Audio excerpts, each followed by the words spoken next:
Guys, welcome my YouTube channel. आज के mathematics classes. Dear student, आज हम आपको बताएंगे प्रश्नावली 13.1 जिसका नाम है पृष्ठीय क्षेत्रफल और आयतन का प्रश्न नंबर 4। ओके एवरीबॉडी, प्रश्न नंबर 4 है एवरीबॉडी। भुजा 7 सेंटीमीटर वाले एक घनाकार ब्लॉक के ऊपर एक अर्धगोला रखा हुआ है। अर्धगोले का अधिकतम व्यास क्या हो सकता है? इस प्रकार बने ठोस का पृष्ठीय क्षेत्रफल ज्ञात कीजिए। तो डियर स्टूडेंट, क्वेश्चन के अनुसार सबसे पहले इसकी आकृति बना लेते हैं। जैसे कि प्रश्न में दिया गया है कि भुजा 7 सेंटीमीटर वाले एक घनाकार ब्लॉक के ऊपर एक अर्धगोला रखा हुआ है। तो सबसे पहले हम एक घन बना लेते हैं। और घन क्या होता है? जैसे आप सभी को पता होगा कि जो घन होता है वह दो वर्गों से मिलकर बनता है जिसकी प्रत्येक भुजा बराबर होती है। ओके एवरीबॉडी, तो शुरू करते हैं घन। तो डियर, ठीक है, और इस वर्ग के केंद्र से एक वर्ग और बना लेते हैं और प्रत्येक कोने से कोने को मिला देते हैं। इस प्रकार ये हमारा एक घनाकार ब्लॉक हो गया। ओके एवरीबॉडी, फिर इसने कहा है कि घनाकार ब्लॉक के ऊपर एक अर्धगोला रखा हुआ है। अब जो ये घनाकार ब्लॉक है, इस घनाकार ब्लॉक के ऊपर एक अर्धगोला रखा हुआ है। कैसे? देखिए, यहाँ पे और यहाँ पे 2 पॉइंट लगा लीजिए और स्टूडेंट ऐसे और एक पॉइंट यहाँ से ऐसे। ओके, और ऊपर ये वर्ग बना दीजिए।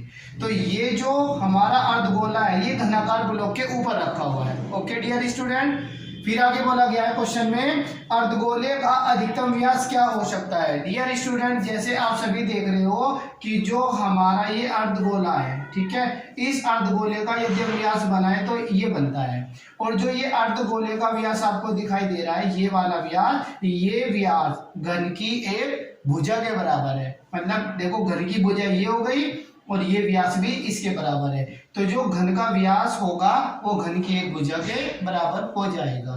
ठीक है डियर स्टूडेंट, और हमको घन की भुजा कितनी दी गई है? 7 सेंटीमीटर, यानी कि घन की ये सभी भुजाएं 7 सेंटीमीटर है। इसको आप लिख सकते हो ऐसे, लंबाई, चौड़ाई और ऊंचाई सभी 7 सेंटीमीटर की है और ये भी आपकी 7 सेंटीमीटर की हो जाएगी। और इसी प्रकार डियर स्टूडेंट, जो ये अर्धगोला रखा हुआ है, इस अर्धगोले का व्यास भी 7 सेंटीमीटर हो जाएगा। तो हम इसको लिख सकते हैं ऐसे 7 सेंटीमीटर। और आप सभी को ये इसका केंद्र मान लेते हैं। ठीक है, ये वाला जो पॉइंट है ये इसका केंद्र मान लेते हैं। और आप सभी को पता है कि जो अर्धगोले का व्यास होता है, ठीक है ना, यदि हम उसका आधा कर दे तो हमको अर्धगोले की त्रिज्या मिल जाती है। तो यहाँ पे अर्धगोले की त्रिज्या हो जाएगी 7/2 और इधर की 7/2। ओके एवरीबॉडी, आगे बोला गया क्वेश्चन में इस प्रकार बने ठोस का पृष्ठीय क्षेत्रफल ज्ञात कीजिए। अब जो ये आकृति बन गई, इस आकृति का हमको पृष्ठीय क्षेत्रफल ज्ञात करना है। डियर स्टूडेंट, जैसे मैंने आपको पहले ही बताया है कि जो हमारी ठोस आकृति होती है, मतलब घन या घनाभ में से कोई भी आकृति आती है, तो हम वहां पर उस आकृति का संपूर्ण पृष्ठीय क्षेत्रफल निकालते हैं और बाकी सभी आकृतियों में उसका पृष्ठीय क्षेत्रफल निकालते हैं यदि वो ठोस नहीं है। ओके एवरीबॉडी, तो शुरू करते हैं इसका हल। तो डियर स्टूडेंट, हमको दिया गया है भुजा 7 सेंटीमीटर वाले घनाकार ब्लॉक। हम यहां पे लिख लेते हैं दिया, चूंकि घनाकार ब्लॉक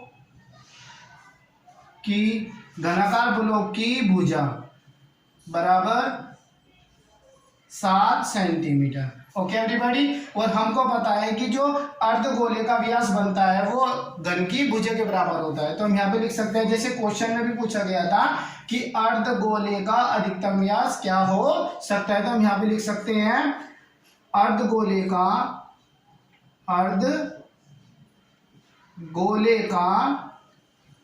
अधिकतम व्यास, अर्धगोले का अधिकतम व्यास घनाकार ब्लॉक की भुजा के बराबर होगा। घनाकार ब्लॉक की एक भुजा के बराबर होगा। अतः अर्धगोले का व्यास बराबर 7 सेंटीमीटर हो जाएगा। अब जब भी व्यास देता है तो हम क्या निकालते हैं? त्रिज्या। तब अर्धगोले की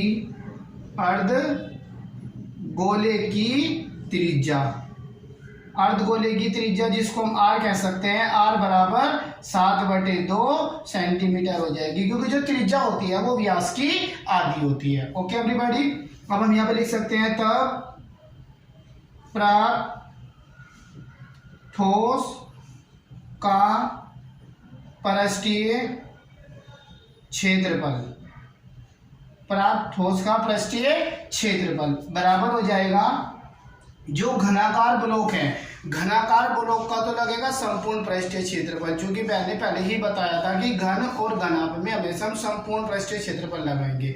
ओके एवरीबॉडी, और घन का संपूर्ण पृष्ठीय क्षेत्रफल क्या होता है 6a²। ए क्या है यहाँ पे, ए यहाँ पे है घनाकार ब्लॉक की भुजा, यानी कि घन की भुजा ए कहलाती है। ओके, और जो ये हमारा अर्धगोला बना हुआ है ऊपर, इसका लगेगा पृष्ठीय क्षेत्रफल, क्योंकि अर्धगोला ऊपर रखा हुआ है। ओके, और अर्धगोले का पृष्ठीय क्षेत्रफल क्या होता है 2πr²। Okay everybody, dear student, आपको इस वाले क्वेश्चन में एक बात और याद रखनी है, और इस तरीके के यदि और भी क्वेश्चन आते हैं तो उन सभी पे यही मेथड यूज होगा। कौन सा, यदि देखो, यदि हम किसी भी वस्तु में संपूर्ण पृष्ठीय क्षेत्रफल लगाते हैं, मतलब संपूर्ण पृष्ठीय क्षेत्रफल का प्रयोग करते हैं, तो आपको केवल इतना ध्यान देना है कि जिस वस्तु का या जिस आकृति का हमने संपूर्ण पृष्ठीय क्षेत्रफल यूज किया है, क्या उसमें से कोई आकृति कट रही है। यदि संपूर्ण पृष्ठीय क्षेत्रफल वाली आकृति में से कोई आकृति कट रही है तो हमें उसका क्षेत्रफल माइनस करना होगा। कैसे, देखो, जैसे हमने यहाँ पे घनाकार ब्लॉक का संपूर्ण पृष्ठीय क्षेत्रफल लगाया है। ओके, लेकिन इस संपूर्ण पृष्ठीय क्षेत्रफल में से जो ये गोलाकार भाग है, ये जो गोल गोल दिखाई दे रहा है, ये गोलाकार भाग ये कट जाता है। इसलिए जब ये गोलाकार भाग कट गया और गोले का क्षेत्रफल क्या हो जाएगा πr²। को पता है, जब हम किसी भी वस्तु का संपूर्ण पृष्ठीय क्षेत्रफल लगाते हैं तो हम ये ध्यान रखते हैं कि उस वस्तु में से कोई भाग कट तो नहीं रहा है, क्योंकि यदि उस वस्तु में से कोई भी भाग कटेगा तो हम उस वस्तु का क्षेत्रफल माइनस कर देंगे। कैसे, देखो, जैसे ये हमारा जो घनाकार ब्लॉक है ये तो ठोस हो गया, जिसमें हमने संपूर्ण पृष्ठीय क्षेत्रफल का प्रयोग किया है, लेकिन इस घनाकार ब्लॉक में से ये जो वर्त है, नीचे गोल गोल भाग दिखाई दे रहा है, ये वाला, ये भाग कट गया है, ठीक है ना। और जब ये इस घनाकार ब्लॉक में से कट गया है तो हम इसका क्षेत्रफल माइनस कर देंगे, और वर्त का क्षेत्रफल क्या होता है πr²। ओके एवरीबॉडी, रिपीट करते हैं, जो हमारा ये घनाकार ब्लॉक है इसका तो संपूर्ण पृष्ठीय क्षेत्रफल हो जाएगा 6a², और प्लस अर्धगोले का ये ऊपर का भाग आ जाएगा, ये पृष्ठीय क्षेत्रफल जिसको कहते हैं 2πr², और माइनस हो जाएगा πr²। क्यों, क्योंकि जो ये वाला भाग था, वृत्ताकार भाग था, ये इस घनाकार ब्लॉक में से काट लिया गया है, इसलिए ये माइनस हो जाएगा, क्योंकि ये भाग इस संपूर्ण पृष्ठीय क्षेत्रफल में भी आ जाएगा और इसमें भी आ जाएगा, इसलिए हम क्या करते हैं, इस भाग को माइनस कर देते हैं। ओके एवरीबॉडी, आगे सोल्व करते हैं। तो डियर स्टूडेंट, ये हो जाएगा 6a² प्लस ये 2πr² है और ये πr² है, तो 2πr² में से एक πr² घटाएंगे तो ये हमारा πr² बच जाएगा। ओके एवरीबॉडी, अब वैल्यू रख देंगे, तो 6 मल्टीप्लाई ए की वैल्यू कितनी है आपके पास 7 सेंटीमीटर, मल्टीप्लाई और ये भी कितना है 7, क्योंकि स्क्वायर है ना, तो 7 मल्टीप्लाई 7, प्लस पाई की वैल्यू होती है 22/7, यानी कि 22/7, और आर की वैल्यू कितनी है आपकी 7/2, तो 7/2 गुणा 7/2। ओके एवरीबॉडी, अब सॉल्यूशन कर लेते हैं। ये हो जाएगा 6 7 जा 42 मल्टीप्लाई 7 प्लस 7 से 7 डिवाइड हो जाएगा, और 2 1 जा 2 से ये 11 टाइम्स डिवाइड हो जाएगा, तो यहाँ पे रह जाएगा 11 7 जा 77 अपॉन 2 1 जा 2। अब इन दोनों की मल्टीप्लाई 7 2 जा 14, 1 कैरी 7 4 जा 28 और 1 29, तो डियर स्टूडेंट 294 और प्लस 77 अपॉन 2, अपॉन में 1 मान के 1 और 2 का एलसीएम कितना आ जाएगा, ये आ गया 2।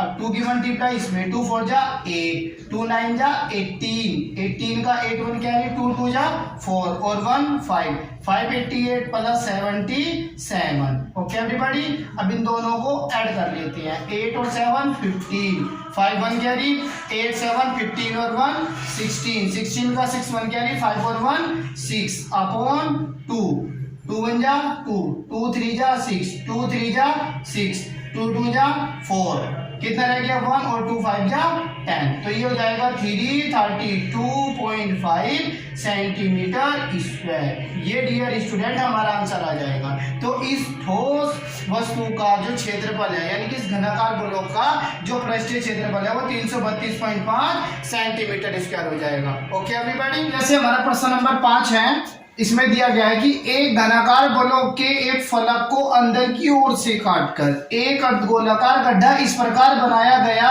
है कि अर्धगोले का व्यास घन के एक किनारे के बराबर है, ठीक है, और शेष बचे ठोस का पृष्ठीय क्षेत्रफल ज्ञात कीजिए। डियर स्टूडेंट, जैसे मैंने आपको इससे पहले वाला क्वेश्चन कराया है, ये सेम उसी के जैसा है, ठीक है।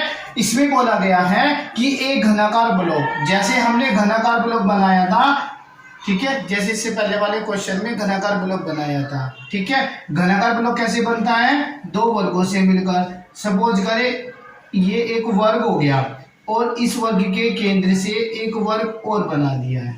ओके एवरीबॉडी, और इन दोनों वर्गों के कोनों से कोनों को मिला दिया, इन दोनों वर्गों के कोनों को कोने से कोने को मिला दिया, तो ये हमारा एक घनाकार ब्लॉक बन गया। आपको पता है कि घनाकार ब्लॉक की सभी भुजाएं बराबर होती है, लेकिन इससे पहले वाले क्वेश्चन में तो घन की भुजा हमको 7 सेंटीमीटर दी गई थी, लेकिन इस क्वेश्चन में नहीं दिया गया है। तो डियर स्टूडेंट, हम क्या करते हैं, इस घनाकार ब्लॉक की भुजा को मान लेते हैं। माना घनाकार ब्लॉक की भुजा a सेंटीमीटर हो जाएगी, और हम सबको पता है कि घनाकार ब्लॉक की सभी भुजाएं बराबर होती है, तो इसकी सभी भुजाएं ये बराबर हो जाएगी। ओके एवरीबॉडी, सभी भुजाएं इसकी बराबर हो जाएगी, ये सब भुजाएं बराबर हो जाएगी। ओके, अब आगे बोला गया क्वेश्चन में, एक घनाकार ब्लॉक के एक फलक को अंदर की ओर से काटकर एक अर्धगोला गड्ढा इस प्रकार बनाया गया है कि अर्धगोले का व्यास घन के किनारे के बराबर है। डियर स्टूडेंट, इससे पहले वाले क्वेश्चन में क्या किया गया था कि घनाकार ब्लॉक के ऊपर रखा गया था एक अर्धगोला, लेकिन इस क्वेश्चन में क्या बोला गया है कि घनाकार ब्लॉक के एक फलक को अंदर की ओर से काटा गया है। ओके, बात तो अर्धगोले की है, उसमें भी अर्धगोला था और इसमें भी, बस अंतर कितना है, इसमें अंदर की ओर से काटा गया है और उसमें ऊपर रखा हुआ था। तो डियर स्टूडेंट, अंदर की ओर से कैसे काटेंगे, एक मिनट हम इस भुजा को रफ कर लेते हैं यहाँ से, ठीक है। एक पॉइंट यहाँ पे बना लीजिए, एक पॉइंट यहाँ पे, ठीक है, एक यहाँ पे और एक यहाँ पे, ये एक वर्त बनाने में हमारी हेल्प करेगा। ओके, और इस वाली भुजा से ऐसे ये अर्धवर्त बन जाएगा। ओके, तो हमने क्या किया, ऊपर वाले फलक को अंदर की ओर से काटकर एक गड्ढा बना दिया है, और इसने क्वेश्चन में बोला है कि जो अर्धगोले का व्यास है, अर्धगोले का व्यास यहाँ से लेकर और यहाँ पे आएगा। ओके एवरीबॉडी, जो अर्धगोले का व्यास है यहाँ से लेके और यहाँ तक, ये वाली लाइन अर्धगोले का व्यास क्या लाएगी, अर्धगोले का व्यास घन के एक किनारे के बराबर है, और हमने जो घन का किनारा या भुजा, बात एक ही होती है। ओके, और घन की भुजा कितनी दी गई है, a, तो जो घन अर्धगोले का व्यास है वो भी हमारा a सेंटीमीटर हो जाएगा। और आप सभी को पता है कि जो व्यास होता है उसका आधा क्या कहलाती है, उसकी त्रिज्या, तो इसकी त्रिज्या कितनी हो जाएगी, a/2, और ये भी a/2। ओके एवरीबॉडी, अब बात करते हैं डियर स्टूडेंट इसके सॉल्यूशन की। पूछा क्या गया है, शेष बचे ठोस का पृष्ठीय क्षेत्रफल ज्ञात करना है। तो सबसे पहले हमने क्या किया था, इसकी भुजा को माना था, तो हम यहां लिख देंगे माना घनाकार ब्लॉक की भुजा a सेंटीमीटर है, घनाकार ब्लॉक की भुजा a सेंटीमीटर है, माना घनाकार ब्लॉक की भुजा a सेंटीमीटर है। ओके एवरीबॉडी, अब तथा अर्ध गोलाकार भाग का व्यास। अर्धगोलाकार भाग का व्यास क्या हो जाएगा? घन की एक भुजा, और घन की भुजा क्या है? a, तो व्यास a सेंटीमीटर हो जाएगा। ओके, अब हमको निकालना है तथा, या तब लिख सकते हो, तब अर्धगोलाकार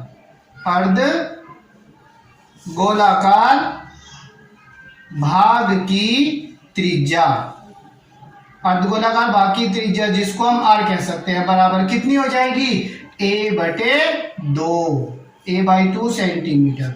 ओके एवरीबॉडी, तब घनाकार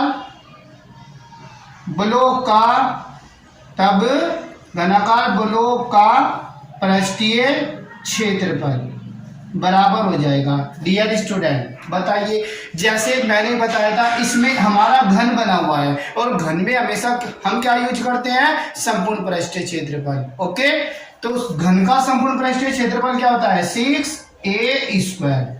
ओके, और प्लस अर्धगोले का ये केवल पृष्ठीय भाग जुड़ जाएगा। अर्धगोले का पृष्ठीय क्षेत्रफल 2πr², और इसमें भी सेम वही कंडीशन आती है, चूंकि हमने घनाकार गोलों का संपूर्ण पृष्ठीय क्षेत्रफल निकाला है, मतलब यूज किया है। लेकिन मैंने आपको बताया था कि जब भी हम किसी भी वस्तु का संपूर्ण पृष्ठीय क्षेत्रफल यूज करते हैं तो हम ये देख लेते हैं कि उसमें से कोई आकृति कट तो नहीं रही है। अब देखो, जैसे घनाकार ब्लॉक हो गया, तो इस घनाकार ब्लॉक में से ये वाला वर्त कट गया। ओके, और जब ये कट गया तो माइनस कर देंगे वर्त का क्षेत्रफल जो πr² होता है। ओके एवरीबॉडी, अब सेम कंडीशन वही बन जाती है जो इससे पहले वाले क्वेश्चन में यूज हुई। ये हो जाएगा 6a² और 2πr² में से एक πr² घटा देंगे तो यहाँ पे रह जाएगा प्लस का πr²। ओके एवरीबॉडी, अब वैल्यू पुट अप कर लेते हैं। 6a² प्लस पाई की वैल्यू अपनी बार पाई रहने देंगे। ओके, और r की वैल्यू कितनी आपकी? a/2, तो यहाँ पे हो जाएगा मल्टीप्लाई a/2 का होल स्क्वायर। ओके एवरीबॉडी, तो ये हो जाएगा 6a² प्लस पाई, a का स्क्वायर करेंगे तो a² अपॉन 2 जा 4, अपॉन में 1 मान के डियर स्टूडेंट एलसीएम ले सकते हैं। कितना आएगा? 4, 1 और 4 का एलसीएम 4, और 4 6 जा 24a² प्लस 1 की मल्टीप्लाई इधर तो πa² हो जाएगा। ओके डियर स्टूडेंट, अब इन दोनों में से क्या कॉमन आ सकता है? जो दोनों के पास होता है, और दोनों में क्या है हमारा? a², तो यहाँ से a² कॉमन आ सकता है। ओके, और अपॉन में क्या लिखा है? 4, ब्रैकेट में यहाँ क्या रह जाएगा? 24 प्लस पाई सेंटीमीटर स्क्वायर। ये डियर स्टूडेंट हमारा आंसर आ जाएगा। ओके, तो इस घनाकार ब्लॉक का जो पृष्ठीय क्षेत्रफल है वो हो जाएगा a² upon 4 into 24 plus pi centimetre square. Okay dear student, प्रश्न नंबर 6 हमारा, संलग्न चित्र का मतलब हमको चित्र दिया हुआ है। दवा का एक कैप्सूल एक बेलन के आकार का है जिसके दोनों सिरों पर एक अर्धगोला लगा हुआ है।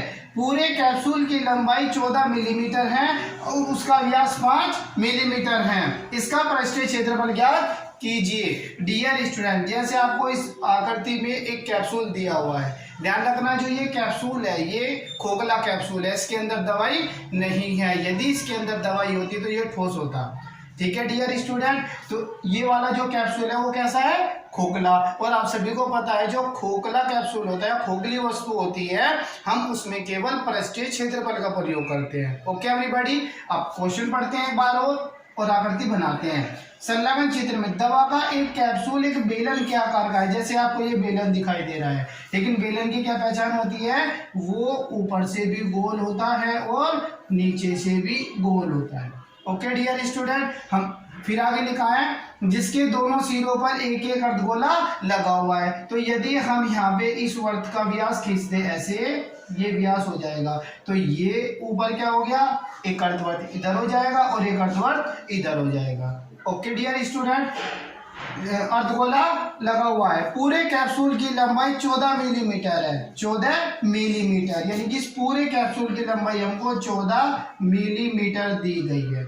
ओके एवरीबॉडी, ठीक है, बाद में लिखा है, और उसका व्यास 5 मिलीमीटर है। डियर स्टूडेंट, जैसे आपको पता है कि जो व्यास होता है ना वो वृत्त के अंदर होता है, तो हम ये वृत्त का केंद्र मान लेते हैं, यानी कि यहाँ से लेकर और यहाँ तक ये वाली जो बीच में लाइन है ये हमारी व्यास कहलाएगी। ये हमको कितना दिया गया है, 5 मिलीमीटर। तो हम इसको इस प्रकार से प्रेजेंट कर सकते हैं, 5 मिलीमीटर। और आप सभी को पता है कि व्यास का आधा क्या कहलाती है, त्रिज्या। तो इस वृत्त की त्रिज्या कितनी हो जाएगी, 5/2, ठीक है, मिलीमीटर, 5/2, और ये भी 5/2, ठीक है डियर स्टूडेंट। और सेम इसी प्रकार हो जाएगी, ये भी हमारी कितनी हो जाएगी, 5/2, 5/2, और ये नीचे भी कितनी हो जाएगी, 5/2, ठीक है।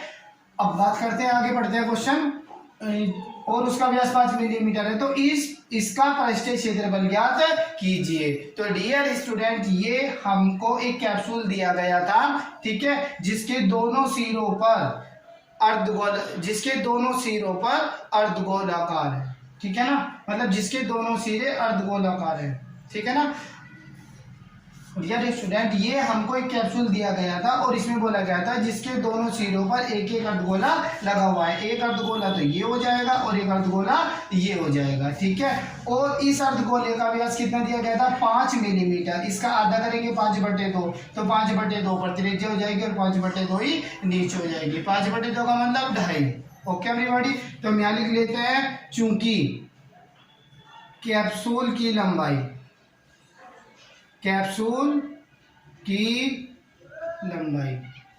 बराबर कितनी दी गई है हमको, 14 मिलीमीटर।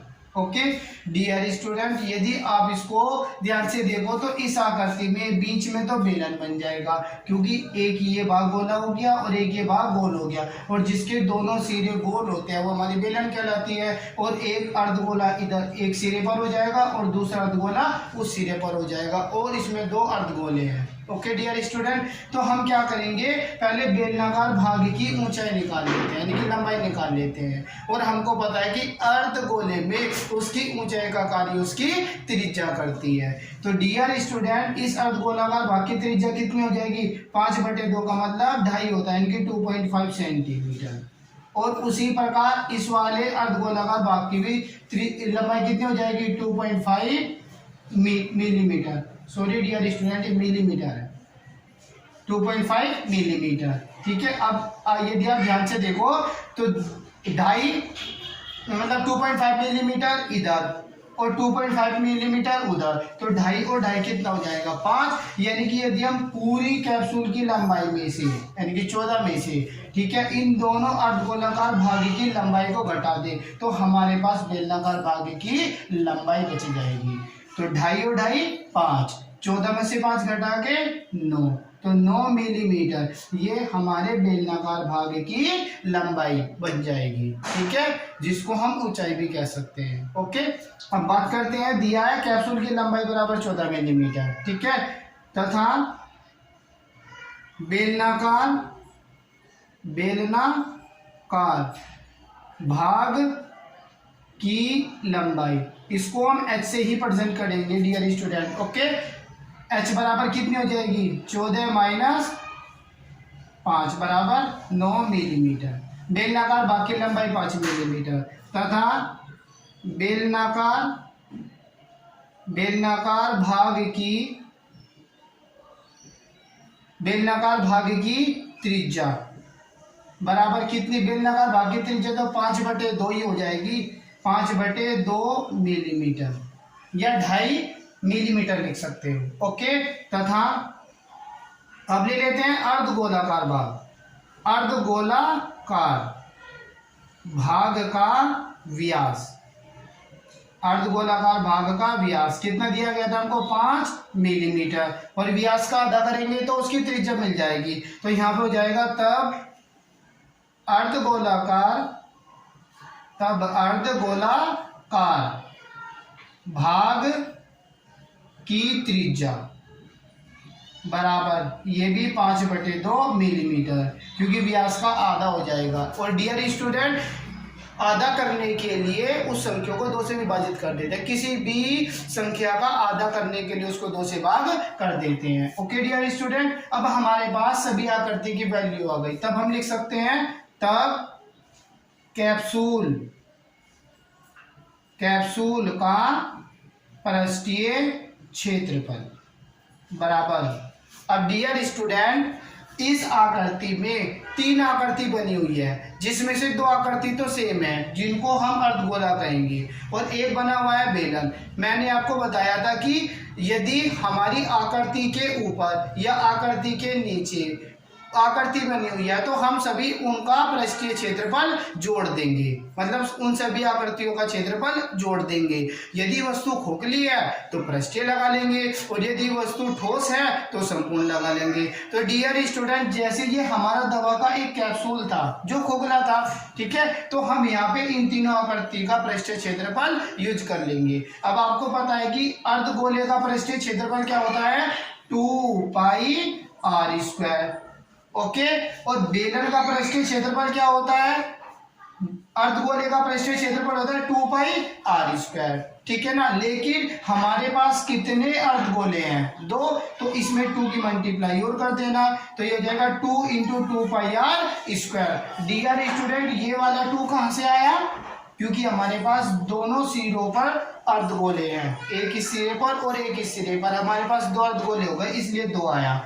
और एक अर्धगोले का पृष्ठीय क्षेत्रफल क्या होता है, 2πr², और प्लस कर देंगे क्या, बेलन का पृष्ठीय क्षेत्रफल, और बेलन का पृष्ठीय क्षेत्रफल क्या होता है, 2πrh। ओके एवरीबॉडी, इन दोनों की रेडियस सेम है, ये भी 5/2 है और बेलन की भी 5/2 है, इसलिए दोनों की रेडियस को आप r से भी प्रेजेंट कर सकते हो। ओके एवरीबॉडी, यदि दोनों की रेडियस समान नहीं है तब हम r1 और r2 ले सकते हैं। तो यहाँ पे डियर स्टूडेंट ये हो जाएगा 2 × 2 = 4 πr² plus 2πrh। Dear student, इन दोनों में से क्या कॉमन आ सकता है, 2πr, तो यहाँ पे रह जाएगा 2 से 4 को डिवाइड करेंगे तो 2π बाहर गया, यहाँ पे रह गया r, प्लस 2πr बाहर गया, यहाँ पे क्या रह जाएगा h। ओके एवरीबॉडी, अब वैल्यू पुट अप कर दीजिए, 2 × पाई का मान 22/7, और r की वैल्यू कितनी है, आपकी r की वैल्यू 5/2 इंटू यहाँ पे 2 मल्टीप्लाई r की वैल्यू 5/2 और प्लस h की वैल्यू कितनी है डियर स्टूडेंट, 9, तो ये 9 हो जाएगी, इट मीन्स 9। ओके, अब इसको सॉल्यूशन करते हैं, 2 से 2 डिवाइड हो जाएगा, और 22 5 = 110/7 इंटू 2 से 2 कट जाएगा, और डियर स्टूडेंट ब्रैकेट, अगर ये ब्रैकेट हटाएंगे तो मल्टीप्लाई लगाएंगे, यहाँ पे क्या रह गया 5 + 9, तो 9 और 5 कितना हो गया 14। ओके एवरीबॉडी, 7 × 1 = 7 और 7 × 2 = 14, तो ये 2 टाइम्स डिवाइड हो जाएगा। अब 110 की मल्टीप्लाई 2 में कर दीजिए, तो 2 0 0, 2 1 = 2 और 2 1 = 2, यानी कि 220 सेंटीमीटर, सॉरी 220 मिलीमीटर स्क्वायर, ये इस कैप्सूल का पृष्ठीय क्षेत्रफल आ जाएगा। ओके एवरीबॉडी, 220 मिलीमीटर स्क्वायर ये कैप्सूल का पृष्ठीय क्षेत्रफल आ जाएगा। ओके एवरीबॉडी, डियर स्टूडेंट, प्रश्न नंबर 7 है हमारा, कोई तंबू एक बेलन के आकार का है जिस पर एक शंकु अध्यारोपित है। अध्यारोपित का मतलब ऊपर आकृति बनी हुई है। यदि बेलनाकार भाग की ऊंचाई और व्यास क्रमशः 2.1 मीटर और 4 मीटर है तथा शंकु की तिर्यक ऊंचाई जिसको हम L से प्रेजेंट करते हैं, it means length height 2.8 metre है, तो इस तंबू को बनाने में प्रयुक्त कैनवास का क्षेत्रफल ज्ञात कीजिए। डियर स्टूडेंट, कैनवास होता है चादर या कपड़ा कह सकते हैं। साथ ही 500 रुपये प्रति मीटर स्क्वायर की दर से इसमें प्रयुक्त कैनवास की लागत भी ज्ञात कीजिए, मतलब उसमें हमको रुपए भी निकालने हैं कि ये कैनवास कितने रुपए की आएगी। ओके डियर स्टूडेंट, अब बात करते हैं इसकी आकृति की। तो डियर स्टूडेंट, क्वेश्चन में बोला गया है कि कोई तंबू एक बेलन के आकार का है, तो सबसे पहले हम बेलन बना लेते हैं। और बेलन क्या होता है, जो ऊपर से भी गोल होता है और नीचे से भी गोल होता है। तो डियर स्टूडेंट, ये बन गया हमारा बेलन।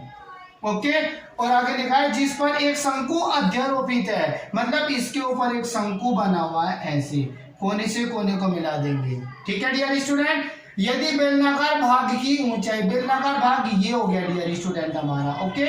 ऊंचाई और व्यास क्रमशः 2.1 मीटर और 4 मीटर है, यानी कि जो बेलनाकार भाग की ऊंचाई है वो तो है 2.1 मीटर यहाँ से लेकर और यहाँ तक, और व्यास यहाँ से लेकर यहाँ तक ये कितना दिया है 4 मीटर, ये केंद्र मान लेते हैं 4 मीटर।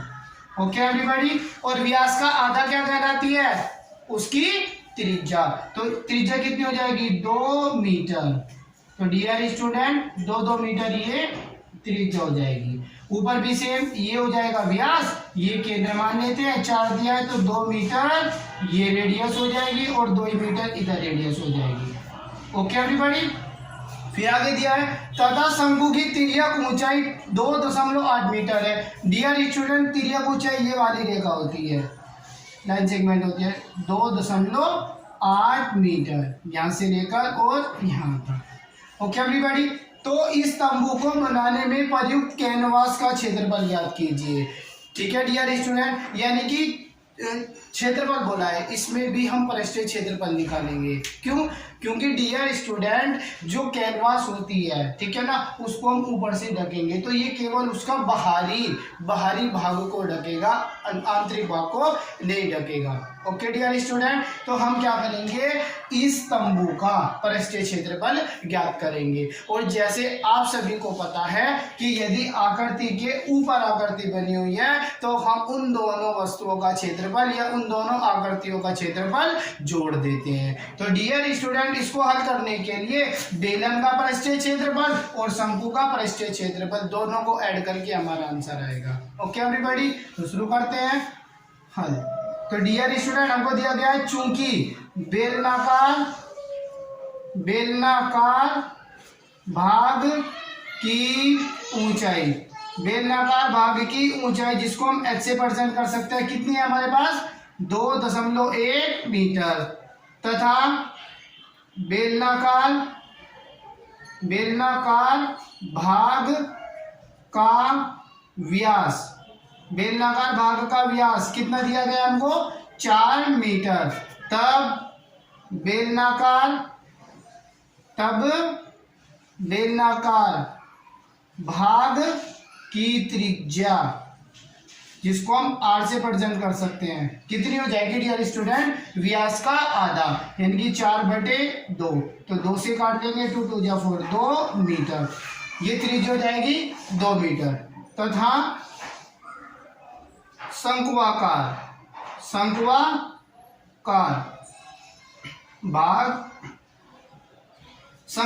भाग की तिर्यक ऊंचाई, शंक्वाकार भाग की तिर्यक ऊंचाई जिसको हम L से प्रेजेंट करेंगे, स्लैंट हाइट L, ये दी गई हमको 2.8 मीटर। Okay everybody. और ध्यान दीजिए कि जो हमारा बेलन की त्रिज्या होती है वह हमारे इस शंकु की भी त्रिज्या कहलाएगी। तब हम यहाँ पे लिख सकते हैं तथा शंक्वाकार भाग की त्रिज्या, दोनों की त्रिज्या सेम है तो इसको भी हम r कह सकते हैं, r बराबर 2 मीटर। अब तंबू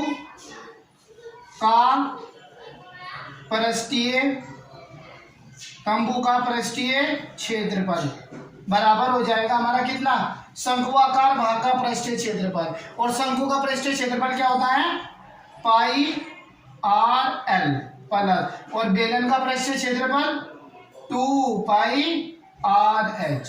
ओके एवरीबॉडी, इन दोनों में से क्या को बना सकता है पाई r, तो यहाँ पे रह जाएगा l प्लस, और यहाँ पे क्या रह जाएगा 2 और h, क्योंकि पाई और r ये दोनों वैल्यू बाहर गई तो यहाँ पे रह गया 2 और h। अब वैल्यू पुट अप कर दीजिए, पाई का मान 22/7 और r की वैल्यू कितनी है हमारे पास, r की वैल्यू 2, तो यहाँ पे 2 इंटू l की वैल्यू कितनी है 2.8, 2 मल्टीप्लाई h की वैल्यू कितनी है हमारे पास h, बेलनाकार भाग की ऊंचाई 2.1, ओके, मल्टीप्लाई कर दीजिए 22 2 जा 44, 22 दूनी 44 बटे 7 इंटू ये हो जाएगा 2.8 प्लस 21 टू जा 42 यानी कि 4.2, 21 दूनी 42, तो ये हो जाएगा 44 बटे 7 मल्टीप्लाई 8 और 2 10, 0 1 कैरी, 4 और 1 5 और 2 7, 7.0, इसको हटा भी सकते हैं, 7 से 7 इज इक्वल टू 44, कितना यूनिट कितनी थी डियर स्टूडेंट, मीटर थी ना, तो यहाँ पे 44 मीटर स्क्वायर हो जाएगा। तो जो इस तंबू का डियर स्टूडेंट 44 मीटर स्क्वायर, इस तंबू का जो हमारा पृष्ठीय क्षेत्रफल है वो 44 मीटर स्क्वायर आ जाएगा। और चूंकि कि प्रति मीटर का मतलब होता है 1 मीटर का खर्च, मतलब 1 मीटर स्क्वायर का खर्च 500 रुपये है, तो 44 मीटर का कितना आएगा, तो मल्टीप्लाई कर देंगे। हम यहाँ पे लिख सकते हैं चूंकि 1 metre square canvas, 1 metre square canvas की लागत, 1 मीटर स्क्वायर कैनवास की लागत बराबर कितनी, 500 रुपये। तब हमारा 1 मीटर स्क्वायर कैनवास की लागत 500 रुपये, तब 44 मीटर स्क्वायर कैनवास की लागत बराबर 500 गुणा 44, 2 जीरो पहले ही लगा देंगे, ठीक है, 500, 5 4 जा 20 और 5 4 जा 20 और 2 22, यानी कि हो जाएगा 22,000 रुपये। तो dear student 44 metre square canvas हमारी 22,000 रुपये की आएगी, यानी कि तंबू को बनाने के लिए 22,000 रुपये के कैनवास की लागत होगी। Okay everybody.